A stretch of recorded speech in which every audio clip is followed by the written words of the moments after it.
This morning we are going to be in Mark chapter 8. So if you have a Bible, turn in it to Mark chapter 8. If you don't have a Bible, just raise your hand, and some of the gentlemen back there we go, we got some lights, yeah.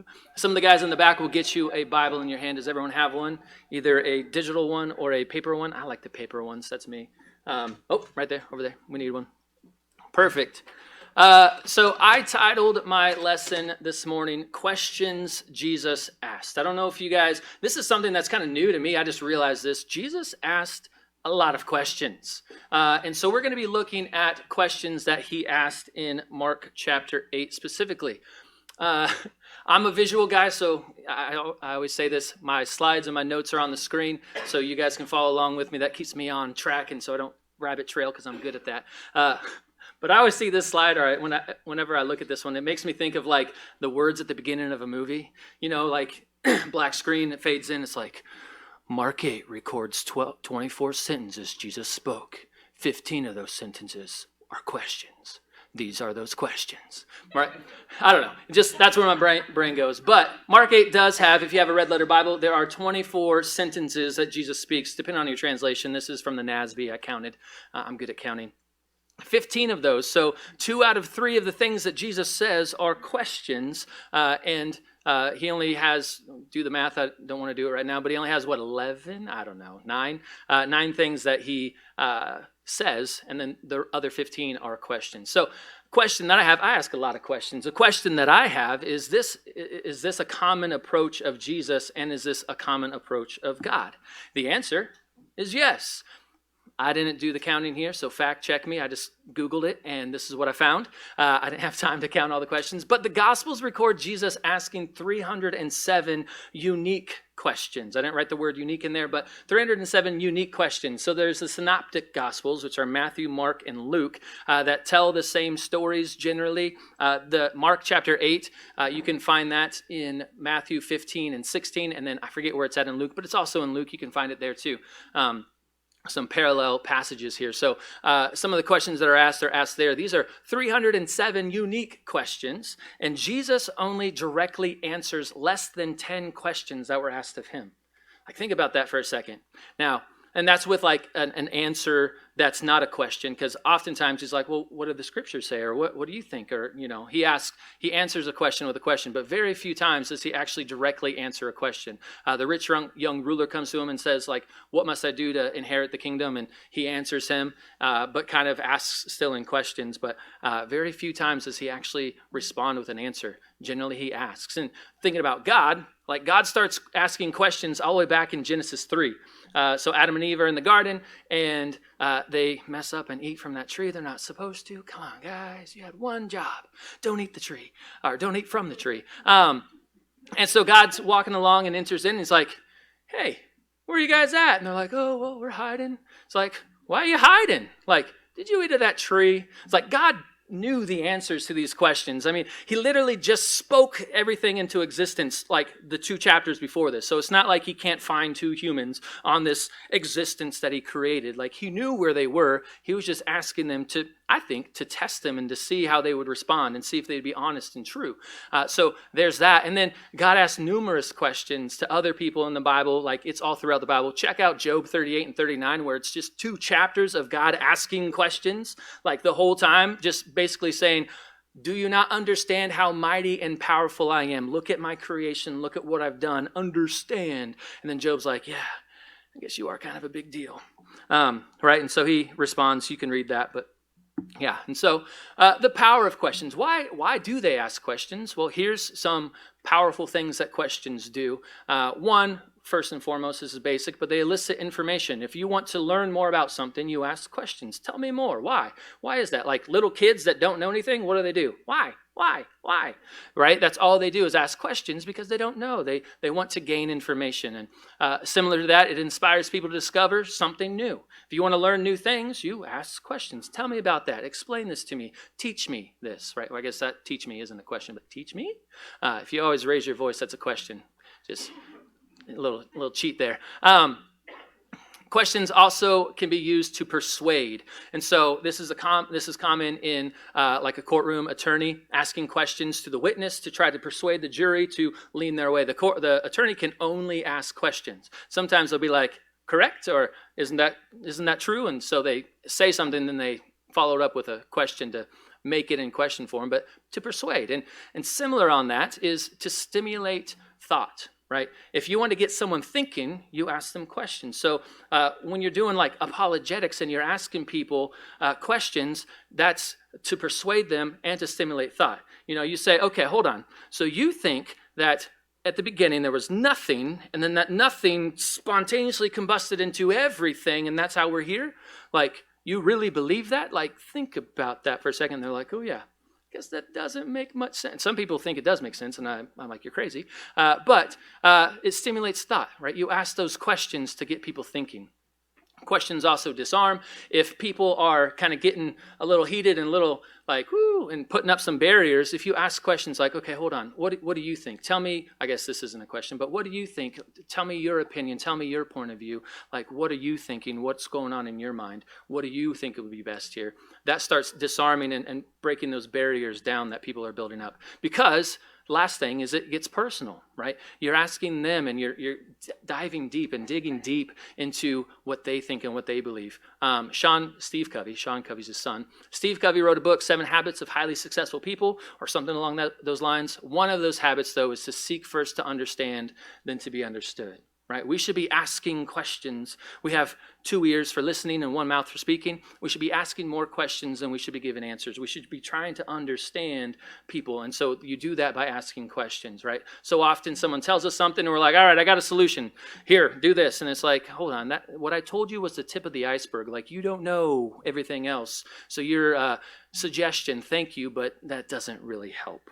And so that's the power of questions. The overall theme, this is just kind of my observation, my opinion of Mark chapter 8. I think sometimes we dive in so deep to Scripture, and there's nothing wrong with this, but when you just look at like instances, sometimes you miss the overall theme. And so I like to kind of scope it back a little bit and see like what was the overall theme of this entire chapter. And I think the overall theme is to expose and correct spiritual blindness, specifically in the disciples, but then we, like the disciples, can also be spiritually blind. So I think Jesus uses them to help us learn. And so Jesus does this by asking important questions throughout the chapter.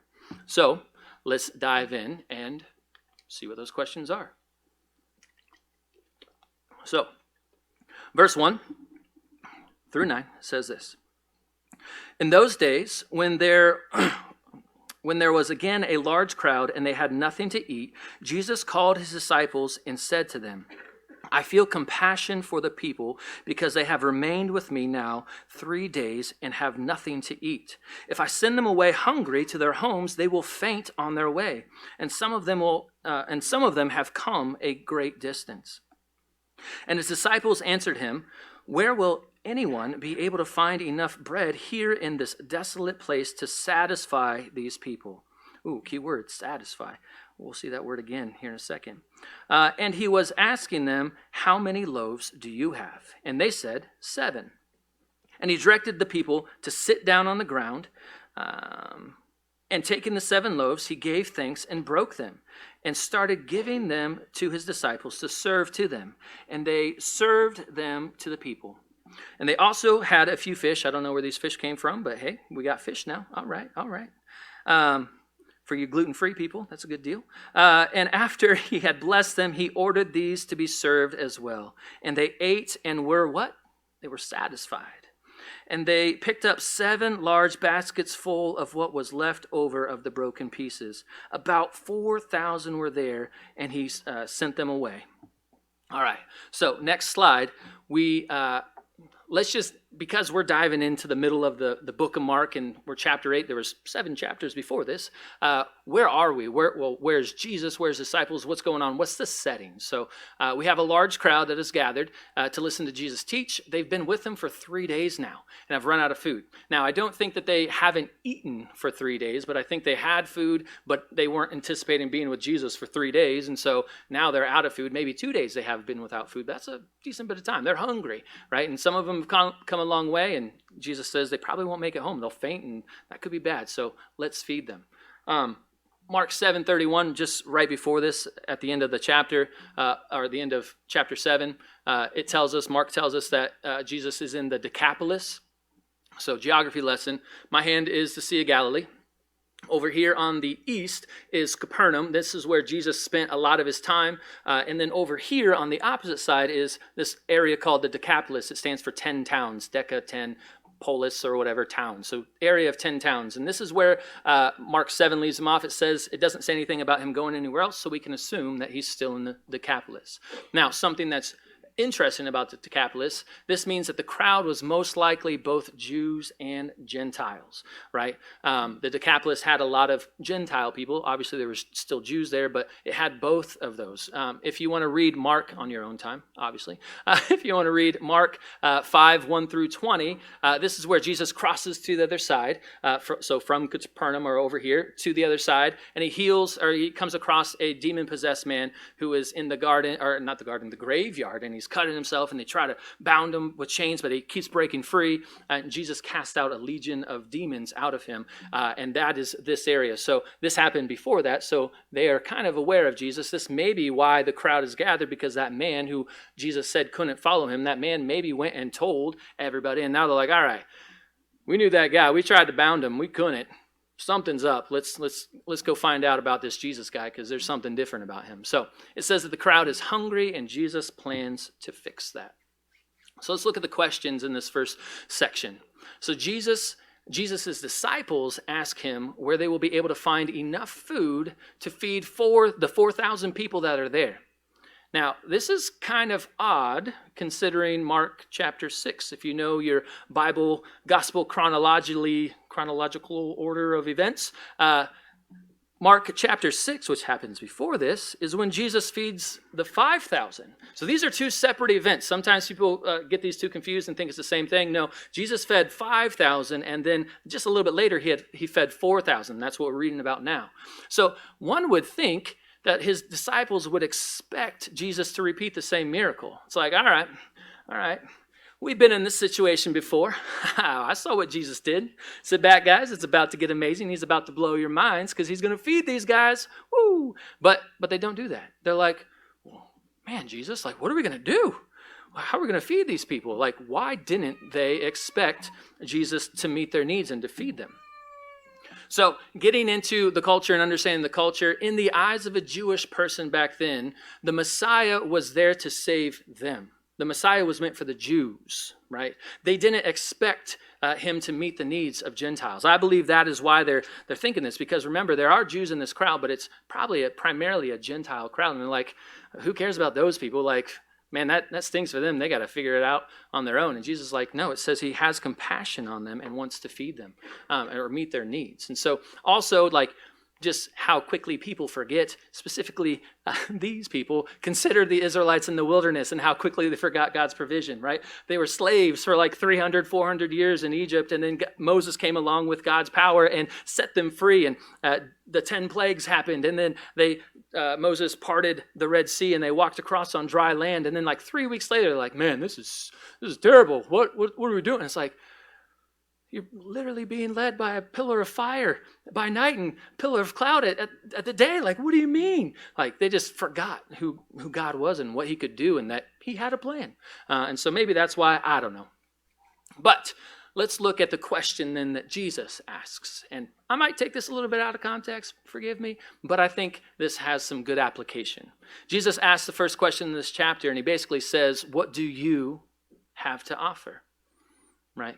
And so that leads me to ask this question to you guys as application. What gifts, talents, or resources do you have to offer Jesus? Did Jesus need these 7 loaves? He was like, oh man, I can't do it. You guys got anything? No, like literally in the wilderness, manna from heaven every day. Jesus could have been like, all right, I've done this before. Here's some manna from heaven, guys. We got this. But instead, he uses the disciples and asks them what gifts and talents, right? And so I think that's something that we can apply to our lives. What gifts, what things have we been blessed with in our life that we can then lay at the feet of Jesus and say, hey, Jesus, I know you gave this to me, but I'm giving it back to you for the kingdom. I'm giving this back to you for your glory. Use this, please. Or are we holding on to these things saying, no, they're mine. It's like my precious, Golem and his little ring. No. Take these things like in one hand, out the other. Like we should have open hands, giving back. So I referenced 2 Corinthians chapter 8 and chapter 9. We just went over these in my Bible study on Saturday, and they're beautiful. I'm going to read a couple verses. They're not going to be on the screen. Forgive me. But there's two key verses in here. When Paul is writing this, he's talking about financial giving, but I think that this applies to all types of giving our gifts, giving our talents, giving our resources, giving our time. It says this, chapter 9, verse 7 says, each one must do just as he has purpose in his heart, not grudgingly or under compulsion, for God loves a cheerful giver. Right? We shouldn't be giving out of obligation. We shouldn't be giving out of compulsion because we have to. It's because we get to. And praise God that we get to, right? God doesn't need your stuff. He doesn't need your talents, your resources, right? We need helpers in the children's ministry. God, you shouldn't be back there like, I guess I'll help if you need it. If that's what I got to do to be a good person. Like, no, God doesn't need you back there.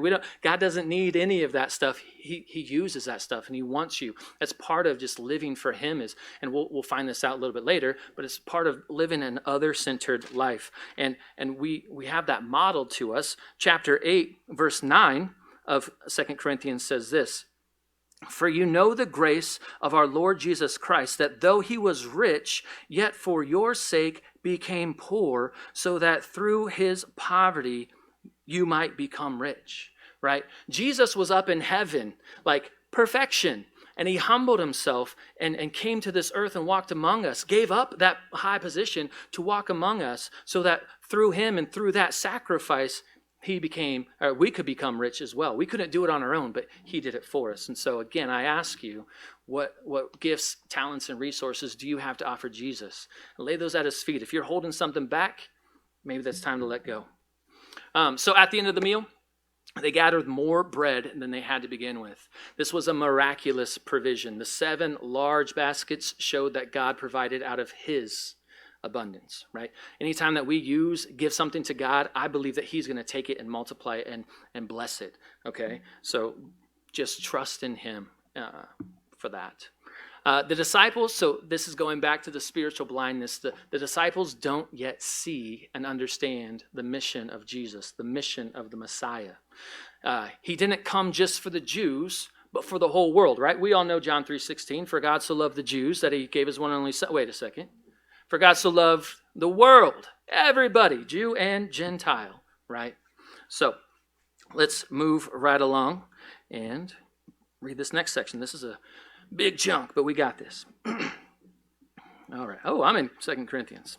It's not going to help. Let me flip back. Here we go.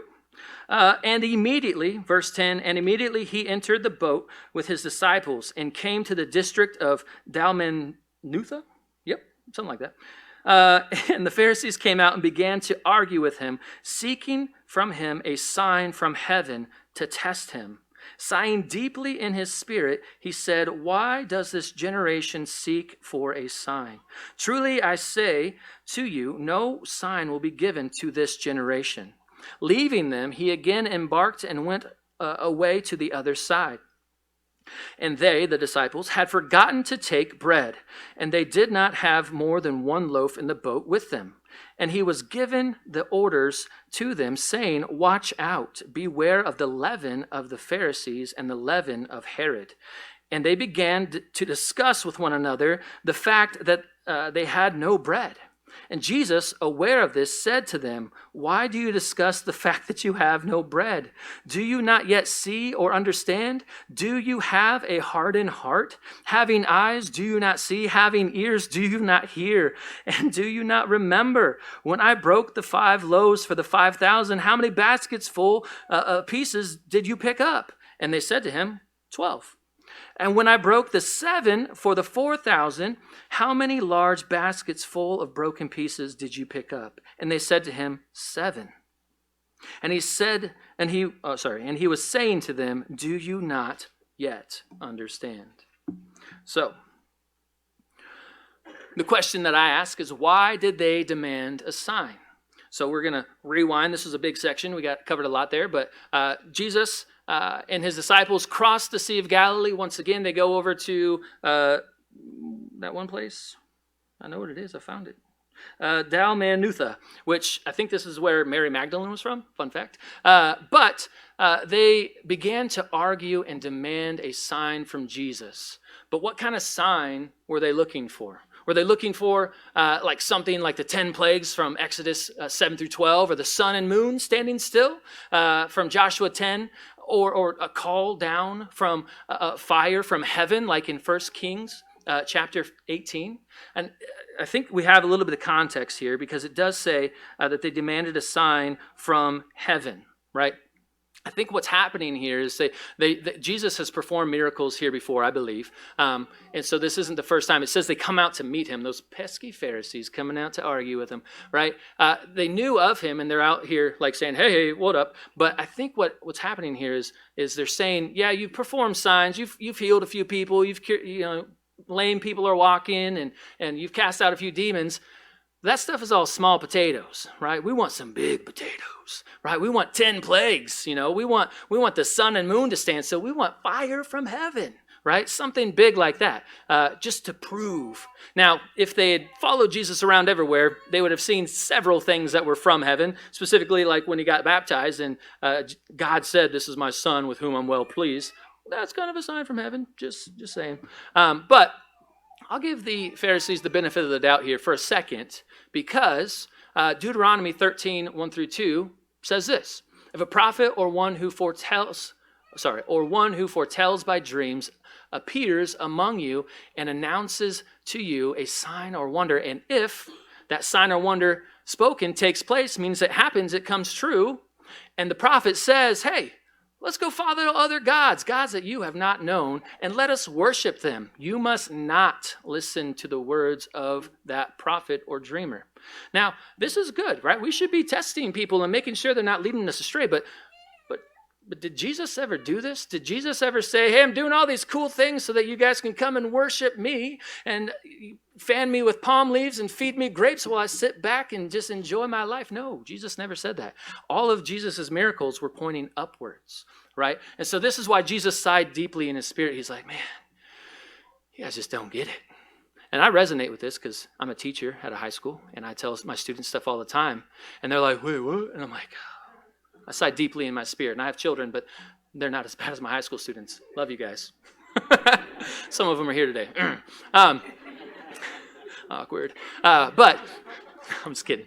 But yeah, sigh deeply in his spirit. And then Jesus asked the second question of the chapter. Why do you demand a sign? Right? Here's the thing, is I don't think that it's inappropriate for us to ask God. I've heard several testimonies where people say that, they're in a desperate place and they cry out and say, God, just give me a sign. And then what does God do? Gives them a sign, right? I don't think that's bad. But when we are demanding God to show up and do stuff and we're telling God what to do, that's some treacherous waters. A phrase that I like to use is check yourself before you wreck yourself. Right? That is probably not the best thing, to demand things of Jesus, demand things of God. And so Jesus here denies their request. But why? Why does he deny their request? Well, I think Jesus refused because his miracles are done with the intention of, check this out. They're not done with the intention of convincing hardened unbelievers. Instead, Jesus did miracles to show the power of God in the context of mercy. He was coming to show that he was here to undo the curse and undo the effects of sin and depravity that we have because of that. But the ultimate reason and the ultimate mission was for him to defeat the grave and defeat the cross, right? Well, not defeat the cross, but defeat death and defeat the grave. And that was the ultimate miracle, right? That was the true mission. We'll talk about that in a second. So next up, they get in the boat and they leave. It doesn't tell us like how long they're there or if like it's immediately because doggone it, they just had 7 giant baskets full of food. And now you got 1 loaf. What happened, guys? Come on. Jesus and his disciples cross over the sea again, but the disciples realize they forgot to bring bread. And Jesus warns them to beware of the leaven of the Pharisees and the leaven of Herod. And the disciples completely miss the point because they go back to talking about the bread that they don't have and how they're going to eat, right? I think there's some context here because so often we're sitting here in church or we're experiencing God and stuff like that, but our mind is taken like, man, what am I going to eat for lunch? Or we get a little buzz on one of these little devices and we're like, right? And we take our eyes off of that type of stuff. So what is the point? What is leaven? Well, I think any 5-year-old can tell us that leaven is the number that comes after 10. Right? Just kidding. 8, 9, 10, 11. Just kidding. Leaven is actually fermented dough that was leftover dough used to puff up the new lump. I've never made bread, but I hear this is something you do when you make sourdough bread, I guess. I don't know. I'll ask my father-in-law later today. He makes sourdough bread for us. And it's delicious. But 1 Corinthians 8, 1b, this is the NIV, but it says this, we know that we all possess knowledge, but knowledge puffs up while love builds up, right? So leaven is usually referred to this puffing up thing, so pride and arrogance. And so what is the leaven that Jesus is referring to here? Well, I think there's 2 separate leavens because he says the leaven of the Pharisees and the leaven of Herod. If they were the same, which I think they're similar, but if they were the same, he would have said the leaven of the Pharisees and Herod. But he uses leaven twice. So the leaven of the Pharisees is most likely their pride and their arrogance, their legalism, and the pursuit of power and authority, right? They just didn't get it, and they were seeking after the wrong things. Instead of seeking after the will of God, they were seeking after power and these type of things, and they were arrogant and prideful about it and legalistic about it. So we got to check ourselves before we wreck ourselves in that area, right? And the leaven of Herod, I believe, is very similar to the leaven of the Pharisees, but with a worldly twist, right? Are we pursuing because I think the Pharisees were trying to do it for God, which is noble, but they were off, right? Whereas Herod was just doing it for his own flesh, his own worldly pleasures and stuff like that. And John the Baptist, I don't remember what chapter, but just earlier, John the Baptist calls out Herod for some pretty immoral stuff. And what happens? Herod chops his head off and says, I'm going to do what I want, right? Power and arrogance and authority and not wanting to submit to that. And so what's the opposite of pride and arrogance? Well, here's a question. Are we teachable and humble? I think that if we are teachable and humble, that is the best way to not be proud and not be arrogant. Are we willing to take criticism? Are we willing to take advice? Are we willing to hear other people and say, you know what, I don't know everything. I would like to learn. I would like to be teachable. And so are we humble in that? Because I think if we're humble and teachable, that is how we avoid the leaven of the Pharisees and of Herod. So Jesus responds to their arrogance with a series of 8 questions. Remember, they just go right back to talking about the bread that they don't have and how they're going to eat lunch or something like that. So Jesus responds with 8 questions. The only thing that he says in this section is just questions. There's no sentences that are statements. They're all questions, 8 of them, depending on your translation, I guess. But I maybe put them in like my own words here. So this is Brad's translation. I'm not a Bible translator, but forgive me. I took a little creative licensing here. But I think this is kind of the heart of what Jesus is saying. And I highlighted 3 of them, but here's all 8. Why are you focused on earthly things, right? Why are you getting so caught up in what you're going to eat, what you're going to do, when, man, I just told you some biblical truth. Some knowledge from heaven just came down and you just zoop right out there, right? Are we doing that here today? Are we focused on what we're going to do next? Are we focused on the March Madness stuff? I know Purdue lost, sorry. That was rough. I won't talk about it. I'm sorry. Just rip that Band-Aid off, guys. I'm not a basketball fan, so I could care less. Sorry. Anyway. But are we focused on worldly things? Or are we focused on what God is doing, right? And then he says, do you not get it? Like, do you not see what I'm trying to do here? Is your heart so hard or calloused to understand? Is it just like, are you so hard-headed that it's just a bouncing right off? Like, soften those hearts and let stuff in. Be teachable. Be humble. Right? Are you spiritually blind? Are you spiritually deaf? Now, in my Bible, those 2 questions, verse 18, are in all caps, which means that it's quoting the Old Testament. I believe it's Ezekiel 12:2 that he's referring to here. And he goes on to say, do you not remember, or do you remember how I provided for the 5,000 Jews? And do you remember how I provided for the 4,000 Jews and Gentiles? Now, little number thing here, and this is just me guessing, but when he provided for the 5,000 Jews and there was 12 baskets left over, right? 12 tribes. Maybe there's some symbolism there, some numbers, right? And when he provided for the Jews and Gentiles, there was 7 baskets left over. 7 is the number of completion. I don't know. Maybe there's some cool stuff there, but we're not going to get into that.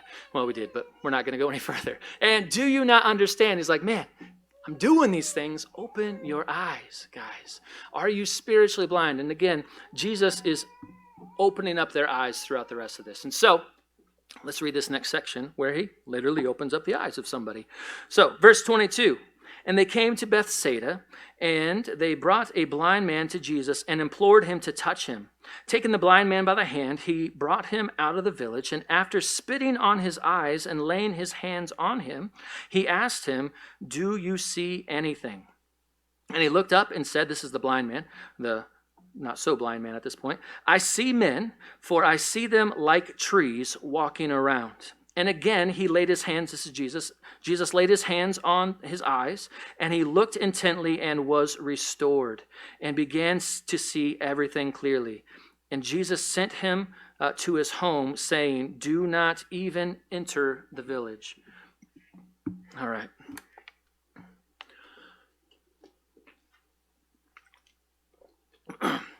So some cool stuff here. I really like this section. So this is a fun fact. Mark is the only gospel account that has this story in it. The other ones omit this. I don't know why. It's beautiful. It's great. But they do. But here we are in Mark, and we got it. So we're going to talk about it because I think it's cool. And I think it goes perfectly with spiritual blindness. I think Jesus did this intentionally. We'll talk about that. So first question that I have is, why does Jesus take the man out of the village? Right? Jesus normally healed someone right on the spot. Not every single time, but most of the time it was like, all right, you're healed, right? And he didn't like take him by the hand and lead him out. But in this instance, Jesus leads the man out of the village. And after healing him, he tells him to go home and to not return to the village. Why?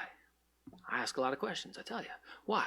Well, doesn't tell us exactly, but we can do a little bit of investigative journalism research and find out that in Matthew 11, so Matthew 16 is the parallel passage for this, so Matthew 11 would be before this, right? Jesus said, woe to you, Chorazin, woe to you, Bethsaida, that's where we are, or where they are, for if the miracles that occurred in you had occurred in Tyre and Sidon, they would have repented long ago in sackcloth and ashes. Basically saying, man, I showed up and I did stuff, and you guys still don't understand. Like I showed you guys, like, stuff, and you just like, get out of here, right?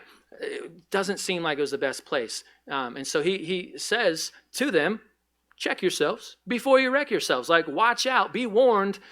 You need to change some things, or it's not going to turn out so great. Right? So this could be that Jesus did not want him to return to the former life now that he had been given a second chance, right? And so how often does Jesus, when we come to him and meet him and he restores us, how often does he pull us out of the pit, out of the mire, out of that bad life, right? And should we return to that? No, we should go the opposite way. We should stay in his presence and in his will, but sometimes we do. And I think here Jesus pulled this man out to say, I don't want you going back to that former life. Stay away. Don't go back there. And he says, return to your home, right? Don't even enter into that town. It's that village. It's not good. It's bad news in there. Right? And it reminds me of the prodigal son. That's what I taught on last time, right? He was in a bad spot, and what does he do? He goes home. And maybe this blind guy, had a father who was waiting for him to come home, to return. Maybe this man was prodigal. I don't know. So this is so next question, what happened to Jesus' power? Like, after feeding the 4,000, was his spiritual, like, God power tank, like, on empty? And he's like, oh, man. Because he only partially heals this blind man. This is the only account in the Bible, fact check me on that, the only miracle in the Bible that Jesus does like in 2 phases, where he only partially heals somebody and then goes back and fully heals them, right? And he asks him the 11th question in this chapter, which is, do you see anything, right? We'll talk about that in a second, but are you still blind, right? Can you see anything? The man can see, but not fully.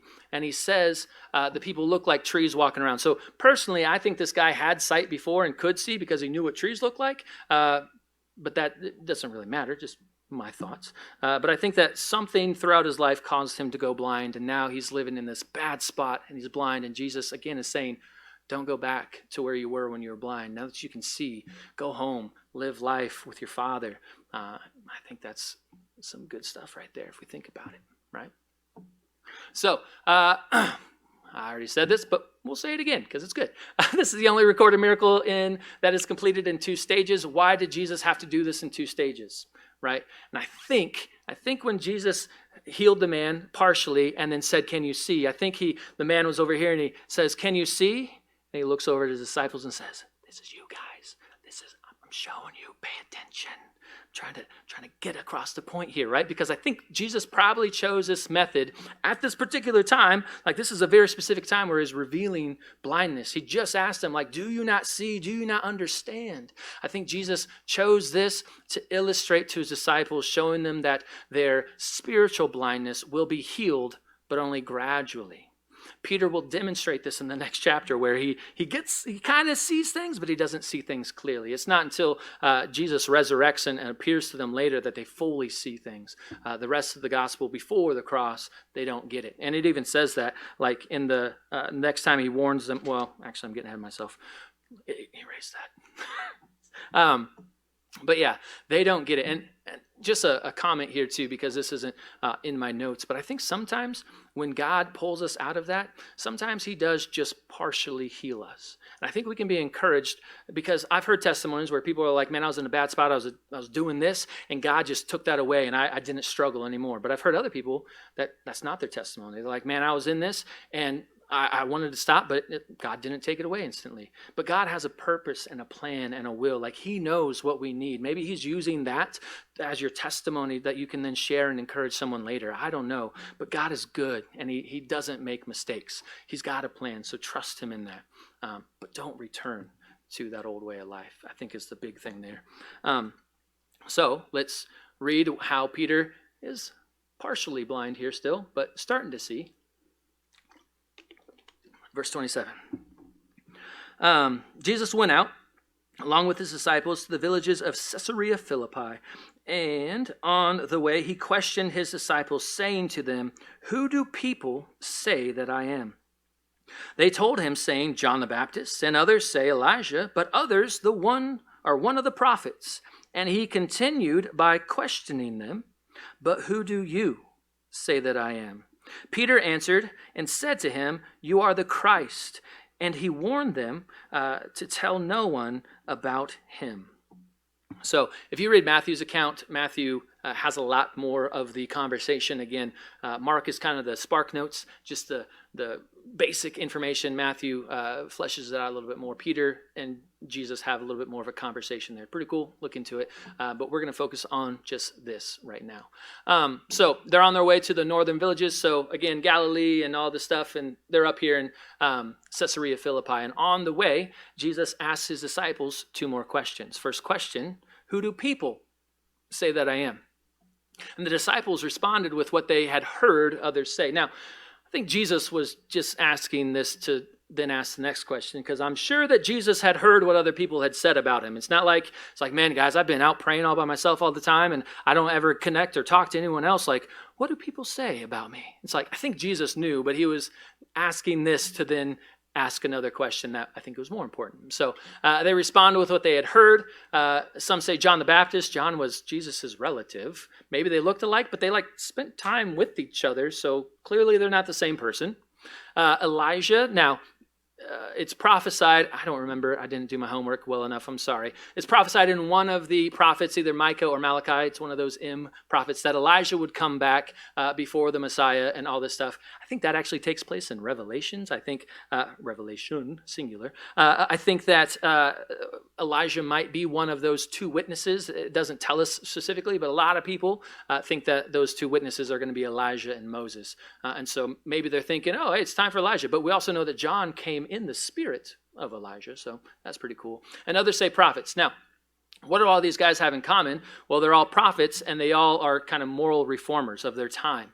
And so a lot of people are just like, yeah, Jesus is a prophet, and he's a moral reformer. He is, but he's a little bit more than that. And Peter gets it, slightly. Then Jesus asked them one of the most important, if not the most important questions of all time. Who do you say that I am? All right, it's one thing to know what others say and believe about Jesus, but it's what is more important is what you say and believe about him, right? Maybe you have a grandmother that told you about Jesus, and she's told you, and you're like, yeah, this is what my grandma believes. Cool, great. Or you have a youth pastor or a pastor or someone else in your life that has told you about Jesus, and you know what they believe, but what do you believe? Because here's the thing, at the end of time, when we all stand before Jesus, he's going to say, did you know me or did you not? You'd be like, well, my grandma did. It's like, cool, she's in. What about you, right? We got to make that decision for ourselves. It doesn't matter. I mean, it's good to know what other people say, but that isn't the important thing. The important thing is what do we believe and say about Jesus, right? This is a famous argument made famous by C.S. Lewis, but actually some guy named John Duncan, who wrote a book that I don't know how to pronounce the title, actually came out with this, I think, first. And so it's called the trilemma. It's the three possibilities for who Jesus was. And so I'm going to read it. Jesus either, 1, deceived mankind by conscious fraud, or 2, he himself was deluded and self-deceived, or 3, he was divine. There is no getting out of this trilemma. It is inexorable, essentially saying it's unavoidable. We have to choose one of the three. You can't just be like, I don't know. Like, you really have to know which one. So the first one, he was a liar, right? He was a con artist. He lied and conned billions of people at this point. Like, we're all literally gathered here this morning because of Jesus, right? Possibly the world's greatest con artist. But what do con artists normally do? They normally steal from people and benefit themselves. What did Jesus do? He conned people into crucifying him at the age of 33. That doesn't really sound good. And if it's all a lie, he gained nothing if he's a liar, right? That doesn't really make sense. If he was possibly a madman or crazy or a lunatic, liar, lunatic, Lord is C.S. Lewis's take on this. He's either a lunatic, but I don't know if you've ever talked to a crazy person, but you can generally tell that they're crazy, right? And it's like, what you're saying is nuts. Sorry, I don't believe you, right? And so for a crazy person to deceive himself and the disciples, that's a lot, right? Or he is Lord. He is actually who he says he was, right? 2 more. I'll throw these in there really quick. Some people are like, well, I know he was a person, but he wasn't Lord. He was just a good moral teacher. Well, do good moral teachers claim to be the Son of God if they actually aren't the Son of God? Because Jesus did, right? That would make him a liar. And I don't know about you, but liars generally aren't good moral teachers because lying is immoral. I hope to be a good moral teacher. I want to teach good morals, but I don't claim to be the Son of God, right? I don't think that Jesus would have been a good moral teacher if he's a liar. And then last, they say he's a legend, which is just silly. No credible historian denies the life of Jesus, so you got to reconcile him with one of the first 4 or 3. So moving on. Peter answered correctly by saying that Jesus is the Christ. Christ there and Messiah mean the anointed one, mean the Savior, the one that God has chosen to do what we could not, essentially. Jesus is much more, or was much more, than John the Baptist or Elijah or a prophet. He is much more than a national reformer or a miracle worker or a prophet or more than a mighty teacher, right? He is the Christ. He is the Messiah. He is those other things, but most importantly, he is the Christ, and he is the Messiah. In the youth group on Thursday, we just went over Luke 24, and we talked about the 2 disciples on the road to Emmaus, right? And Jesus pops up and starts talking to them. They don't recognize him, and they start explaining who Jesus was. And yeah, he was a mighty teacher and a prophet, did signs from heaven and from God. We thought he was going to be the Messiah, but doggone it, they crucified him and didn't seem to work out, right? They missed the point. He is the Messiah. He is the Christ. But why did, right after this, you would think that, in my mind, if someone says something that's right, it's like, yes, hold on to that and tell everyone. But Jesus says, don't tell anyone. Why? Well, Because just because Peter said the correct answer didn't mean that he understood what that meant, right? They had a tainted idea of who the Messiah was. They didn't understand Jesus' true mission, right? We see in the next section that Peter is still partially blind to the true mission of Jesus because he puts his foot in his mouth and says some silly stuff. So let's read that silly stuff. Oh yeah, my Bible flipped pages. All right, 31. And he began to teach them that the Son of Man must suffer many things, must suffer many things and be rejected by the elders and the chief priests and the scribes and be killed, and after 3 days rise again. And he was stating the matter plainly. And Peter took him aside and began to rebuke him. But turning around and seeing the disciples, he rebuked Peter and said, "Get behind me, Satan, for you are not setting your mind on God's interest, but man's." So, Jesus here reveals his true mission. He reveals the true mission of the Messiah. After acknowledging he was the Messiah, Jesus tells the disciples what the Messiah must do. Right? He must suffer many things. He must be rejected. He must be killed. And after 3 days, he will raise from the dead. Right? Joe last week wonderfully took us through some passages in Isaiah, specifically Isaiah 53, talking about the suffering servant. Daniel 9:26, I think so often gets just not quoted, but it literally says the anointed one, the Messiah, will be cut off or killed and appear to have accomplished nothing. Remember the disciples on the way to Emmaus? And they're like, he was a great teacher and a prophet. And doggone it, they killed him. We thought he was the one. Appearing to accomplish nothing. It says it, that he's going to die in Daniel. Like, come on. And then Jesus, like, on the road to Emmaus, like, goes through and takes them through all the prophets. And I'm thinking, he's like, okay, guys, remember this? Remember Daniel? Remember? And they're like, oh, okay. They slowly start to get it. He's unveiling the blindness, taking off the blinders, we'll say.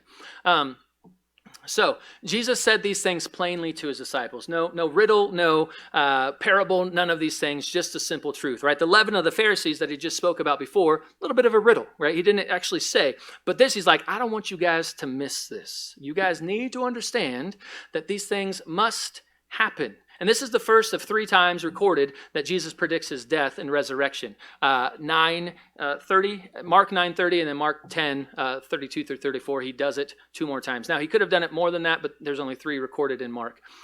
Peter, though, did not like what he had to say. And so he took him aside and rebuked him, right? He did one thing, right, which was taking him aside and not be like, Jesus, what the heck are you talking about? That's crazy. You can't die. You're the Messiah. You're going to overthrow Rome. Like, what? You can't die, right? But instead he takes him aside and be like, hey, Jesus, I don't know if you realize, but I just said that you're the Messiah, and then you just said you're going to die. Like, those 2 things don't add up, buddy. Tell me, I think you're a little bit off there, right? But the audacity of Peter to say that he's the Son of God and say that he's the Messiah and then be like, but you're wrong. It's like, what? Come on, buddy. Get your foot out of your mouth. You're acting silly. Peter saw, I think this is why, Peter saw Jesus as the Messiah, but his understanding of the Messiah was incorrect, right? I already said this. His mind was on things of men, like Jesus said. Peter saw the Messiah only as the embodiment of power and strength. Remember the leaven of the Pharisees and the leaven of Herod? What was it all about? Power, strength, authority, right? Pride. Peter saw Jesus and the Messiah in that light, but he should have seen him as a suffering servant. For the Son of Man didn't come to be served, but to serve and give his life a ransom for many, right? Peter, because Peter couldn't handle the suffering Messiah, he rebuked Jesus. That's some crazy stuff there, right? So he doesn't get it. He's still blind. So let's read this last section and read about the costs of following Jesus. So it says this, and he summoned the crowd with his disciples and said to them, if anyone wishes to come after me, he must deny himself and take up his cross and follow me. For whoever wishes to save his life will lose it, but whoever loses his life for my sake and the gospel's will save it. For what does it profit a man to gain the whole world and forfeit his soul? For what will a man give in exchange for his soul? For whoever is ashamed of me and my words in this adulterous and sinful generation, the Son of Man will also be ashamed of him when he comes in his glory, or comes in the glory of his Father with the holy angels. So, what does it mean to take up one's cross? I think a lot of us have heard about this, but if you haven't, let's dive in quickly because I'm running out of time. Jesus explains, after Jesus plainly states his mission, he warns those who want to follow him of the cost, right? It's not going to be easy. You got to do some stuff, and it's going to be actually hard. Not only is Jesus going to have to suffer and be rejected and die, but he tells his followers that they're going to have to do the same thing. So what does that look like to us? Remember, Jesus is opening the eyes of his followers and curing or correcting their spiritual blindness. Jesus makes denying himself, right? What did Jesus do? He denied his flesh and he went to the cross for us first, equal to taking up his cross, right? The two express the same idea. The cross wasn't about self-promotion or self-affirmation. Remember, the leaven of the Pharisees, the leaven of Herod, what was that all about? Those two things, right?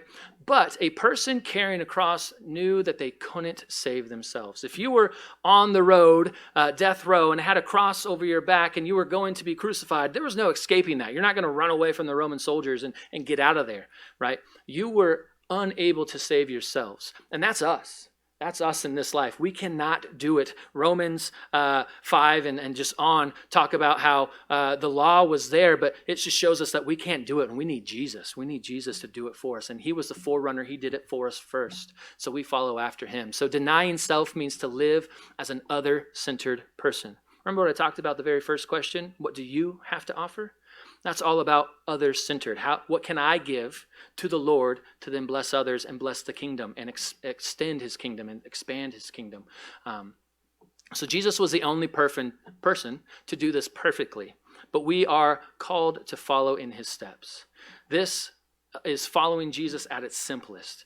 He carried a cross and walked down death row, so those who follow him must do the same.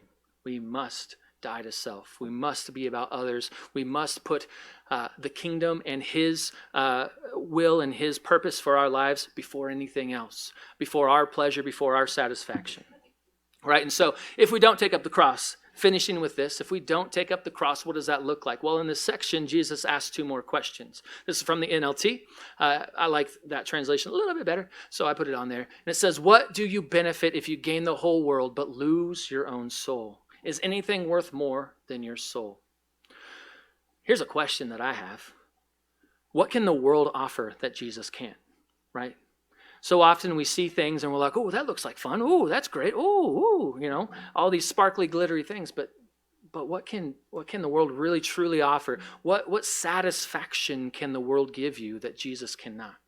I've been walking with Jesus a long time, and I don't regret a single moment of it. When I was in high school, I got invited to all these parties where people were drinking and doing all this stuff, and I never went. I never did that stuff because I saw the death in it. I saw the destruction in it. I saw the depravity in it, right? But they're like, no, it's so much fun. I'm like, no, you guys are barfing at your brains and looking like idiots. Like, no, I don't want to do that. Like, I have friends. I go to youth group. I have friends that we do like good, wholesome things. We have true fellowship. We have true companionship. Jesus said in John 10:10 that I came that they may have life and life abundant, right? Living an other-centered life is that abundant life. The most satisfaction and fulfillment I have in my life is when I serve others and just I'm not about myself and I'm about others. I'm blessed to have the job that I have. I'm a high school teacher at a faith-based alternative high school, and it's all about just serving them. I could probably go somewhere and make some more money and do some other things, but I love serving. I love just doing that. And I'm not trying to brag or boast. I'm just trying to say, that is my story. That is my testimony. What can you do? What can you give? Right? And so this leaves us with two questions or two options, right? We can either follow the world and rebel against him, or we can follow him and rebel against the world. The choice is yours. But remember, once we all stand before Jesus, we're going to be given two options. Well done, my good and faithful servant, or depart from me, for I never knew you. right? Following the world, you'll have like 80 years of fun and stuff, and where you're going to be going to parties and throwing up and doing all that silly, yucky stuff. And it sounds great, seems great, but it's not. It's death. It leads to death, right? Or you can die to self, live for him, live for others. Remember, joy, Jesus, others, yourself. You can do that and then spend eternity in paradise with him. Take your pick, right? The choice is yours. So, as Trent comes up, I'm going to recap these questions and just remind us of a few. I'm not going to go over all 15, just 6 maybe. But 1, what do you have to offer? What can you offer Jesus? What are you holding back that you need to give to Jesus and lay at his feet and say, Jesus, this is yours. Take it, bless it. He doesn't need it, but oh my goodness, he will bless you if you do it, right? What are you focused on earthly things? Are we so caught up in the busyness and the hustle bustle of life? Are we caught up in politics and all this stuff on social media that we've taken our eyes off of what's important and what God is doing? Colossians 3:1, fix your eyes on things above, not on things below. The things below, that's death, that's destruction, that's not good. Fix your eyes on what God is doing. Open up your spiritual blinder, or take off your spiritual blinders. Are you spiritually blind? Take those off. And the question is, who do you say that I am, right? Are you going to forfeit your soul to gain the world? Are you going to keep your soul and give it to Jesus so that he can use it and take it, right? And so if we'd all